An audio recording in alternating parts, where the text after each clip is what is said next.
En el otoño de 1888, las sombrías calles del barrio de Whitechapel, en Londres, se convirtieron en el escenario de una serie de crímenes que conmocionaron al mundo. Un asesino despiadado, conocido como Jack el Destripador, acechaba a sus víctimas en la penumbra, dejando un rastro de horror y misterio que aún hoy sigue sin resolverse. ¿Quién fue este enigmático asesino y por qué sus crímenes cambiaron para siempre la historia del crimen? A finales del siglo XX era una ciudad en expansión, pero también estaba plagada de pobreza, desigualdad. En barrios como Whitechapel, la vida era especialmente dura. Este distrito ubicado de Londres era conocido por sus callejones estrechos, condiciones insalubres y una población desesperada. Muchas mujeres, empujadas por la miseria, se dedicaban a la prostitución para sobrevivir. Fue en este entorno donde surgió Jack el Destripador, un asesino que escogía como víctimas a estas mujeres vulnerables. El primer asesinato atribuido a Jack el Destripador ocurrió el 31 de agosto de 1888. Mary Ann Nichols, una mujer de 43 años, fue encontrada brutalmente asesinada en Bucks Row. Su garganta había sido cortada y su abdomen desfigurado. Fue solo el comienzo.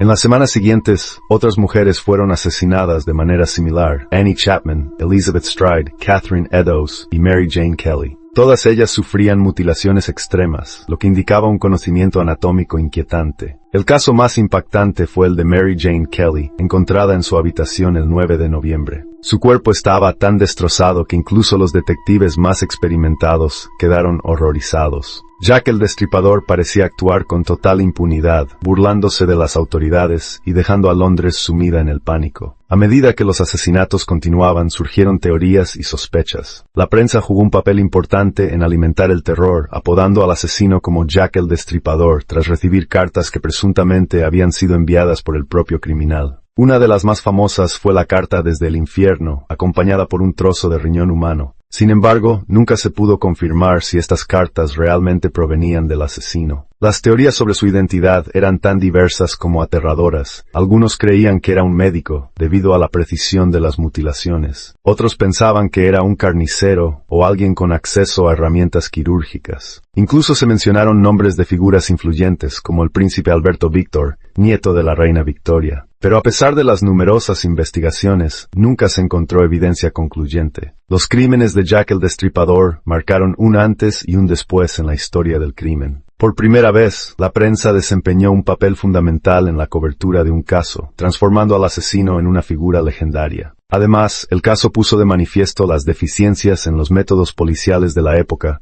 lo que llevó a importantes reformas en las investigaciones criminales. Hoy, más de 130 años después, el caso de Jack el Destripador sigue siendo uno de los misterios más fascinantes de la historia. Su identidad permanece en la sombra, y su legado como el primer asesino en serie moderno sigue generando teorías, debates y obsesión. Jack el Destripador es más que un asesino, es un símbolo de los horrores de una época y de la fragilidad de la justicia. Su historia nos recuerda cómo el miedo y la incertidumbre pueden transformar a un hombre en leyenda. Pero la pregunta sigue en pie: ¿realmente se trataba de un hombre? ¿O el Destripador era más que una persona, un reflejo de los demonios ocultos de una sociedad en decadencia? Déjanos tu opinión en los comentarios y no olvides suscribirte para más historias como esta.